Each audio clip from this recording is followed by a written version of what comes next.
Actually 7-day week system ഒരു mistake ആണോ, especially ഇന്ത്യക്കാർക്ക്? സാധാരണയായിട്ട് നമ്മൾ ചന്ദ്രനെയും ഭൂമിയെയും സൂര്യനെയും വെച്ചിട്ടാണ് കലണ്ടർ യൂണിറ്റ്സ് തീരുമാനിക്കാറുള്ളത്. പക്ഷേ ഈ ആഴ്ചക്ക് അങ്ങനെ ഒരു കണക്കുമില്ല. പിന്നെ എങ്ങനെയാണ് ആഴ്ചയിൽ 7 days ആയത്? പണ്ടുള്ള ആൾക്കാരെ ആകാശത്ത് സ്റ്റാർസിന്റെ പോലെ മൂവ് ചെയ്യാത്ത 7 ഹെവൻലി ബോഡീസ് കണ്ടുപിടിച്ചു. അവർ അതിനെ പ്ലാനറ്റ്സ് ഓർ ഗ്രഹങ്ങൾ എന്ന് വിളിച്ചു. ഭൂമിയാണ് ഈ ഗ്രഹങ്ങളെല്ലാം വലം വെക്കുന്നതെന്ന് അവർ വിശ്വസിച്ചു. പക്ഷെ പല കൾച്ചറിലും ഈ ഗ്രഹങ്ങളെ ദൈവമായി ആരാധിച്ചിരുന്നു. അവരുടെ ലൈഫ് നിയന്ത്രിക്കാൻ ഈ ഗ്രഹങ്ങൾക്കാകുമെന്ന് അവർ വിശ്വസിച്ചു. ഓരോ ഗ്രഹത്തിനും അഥവാ ഓരോ ദൈവത്തിനും ഓരോ ദിവസം നൽകി. 7 ഗ്രഹങ്ങൾ, 7 ദൈവം, 7 ദിവസം. ഇങ്ങനെയാണ് മലയാളത്തിൽ വീക്ക് ഡേയ്സ് വന്നിട്ടുള്ളത്. സോ മലയാളത്തിൽ എങ്ങനെയാണ് നമുക്ക് പേര് വന്നതെന്നുള്ളത് മനസ്സിലായി. പക്ഷെ ഇംഗ്ലീഷിലേക്ക് പോയാലോ? സാറ്റർഡേ സാറ്റർഡേ അത് ഓക്കെ, സൺഡേ ഓ പെർഫെക്റ്റ്, മൂൺഡേ മൺഡേ ഓക്കെ.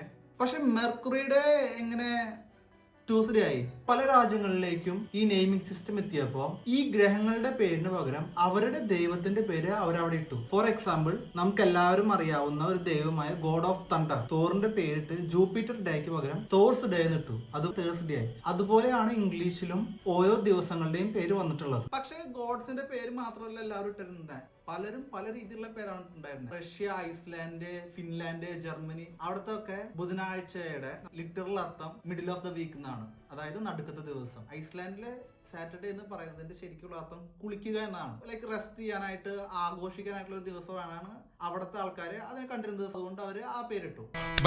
ഞാൻ വിഷയത്തിൽ നിന്ന് തെന്നുമാറിയോ? പക്ഷേ 7-day വീക്ക് മാറ്റാനായിട്ട് ആരെങ്കിലും ശ്രമിച്ചിട്ടുണ്ടോ?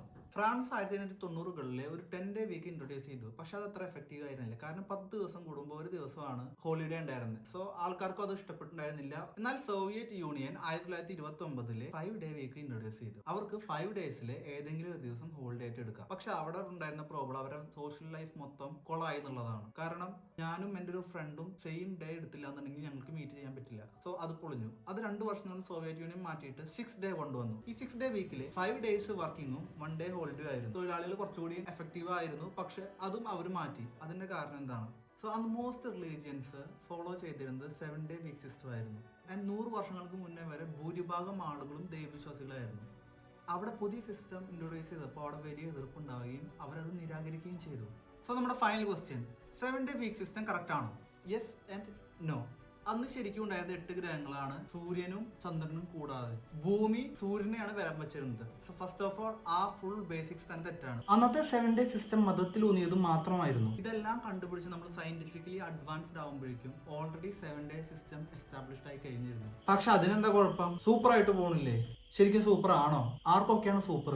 ഒരാഴ്ചയിൽ മിനിമം 2 ദിവസമെങ്കിലും ഹോളിഡേ ആയിട്ടുള്ളവർക്ക് ഇത് ഓക്കെ ആണ്. പല കൺട്രീസിലും 2-day ഹോളിഡേ ഉണ്ടായിട്ടും അവർക്ക് സ്ട്രെസ് കൂടുതലാണെന്ന് പറഞ്ഞിട്ട് 4-day വർക്ക് വീക്ക് സിസ്റ്റം കൊണ്ടുവരാനായിട്ട് പലരും സ്റ്റാർട്ട് ചെയ്തു തുടങ്ങി.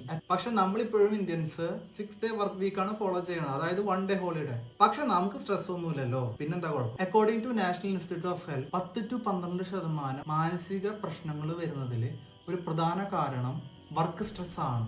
അതുമാത്രമല്ല, വർക്കേഴ്സിന്റെ മെന്റൽ സ്ട്രെസ് കാരണം ഓരോ വർഷവും ഏകദേശം $100 million ആണ് നഷ്ടം ഉണ്ടാവുന്നത്. പക്ഷെ ഇനി നമുക്ക് 6-day with 1 holiday or 5-day with 1 holiday എന്നുള്ള സിസ്റ്റത്തിലേക്ക് മാറാൻ പറ്റുമോ? അതിനുള്ള ആൻസർ ഞാനൊരു സിമ്പിൾ എക്സാമ്പിളിലൂടെ പറഞ്ഞു തരാം. നമ്മുടെ കമ്പ്യൂട്ടറിലുള്ള QWERTY കീബോർഡ് എങ്ങനെയാണ് വന്നതെന്ന് നിങ്ങൾക്കറിയാമോ? ഈ കീബോർഡ് ഡിസൈൻ ചെയ്തിട്ടുള്ളത് 1800-കളിലാണ്. അന്ന് ഉപയോഗിച്ചിരുന്നത് ടൈപ്പ് റൈറ്റർ ആയിരുന്നു. സോ ടൈപ്പ് റൈറ്ററിലെ കീസ് സ്ട്രക്ക് ആവാണ്ടിരിക്കാനായിട്ടാണ് QWERTY എന്നുള്ള കീബോർഡ് ഡിസൈൻ ആയിട്ട് മുന്നോട്ട് വന്നത്. കാലങ്ങൾ കടന്നുപോയി. അതിനേക്കാൾ കൂടുതൽ എഫിഷ്യന്റ് ആയിട്ടുള്ളതും സ്പീഡിൽ ടൈപ്പ് ചെയ്യാൻ പറ്റുന്നതായിട്ടുള്ള പല കീബോർഡുകളും മാർക്കറ്റിലേക്ക് വന്നു. പക്ഷെ നമ്മൾ ഇപ്പോഴും സ്റ്റാൻഡേർഡ് ആയിട്ട് കൊണ്ടുവരുന്നത് നമ്മുടെ QWERTY കീബോർഡാണ്. വൈ? സോ പുതിയ കീബോർഡ് ഉണ്ടായിട്ടും നമ്മൾ 1870-ല് കണ്ടുപിടിച്ച കീബോർഡിലാണ് ഇപ്പോഴും കണ്ടിന്യൂ ചെയ്യുന്നത്. അപ്പൊ പിന്നെ 4000 വർഷം മുന്നേ കണ്ടുപിടിച്ച 7-day കലണ്ടർ സിസ്റ്റം മാറ്റാനായിട്ടുള്ള ബുദ്ധിമുട്ട് ഞാൻ നിങ്ങൾക്ക് പറഞ്ഞു തരേണ്ട ആവശ്യമില്ലല്ലോ. നിങ്ങൾക്ക് ഈ 7-day സിസ്റ്റം മാറ്റാനായിട്ട് ചാൻസ് വന്നു കഴിഞ്ഞാൽ നിങ്ങൾ അത് മാറ്റും. അപ്പൊ അത്രേ ഉള്ളൂ. ബൈ.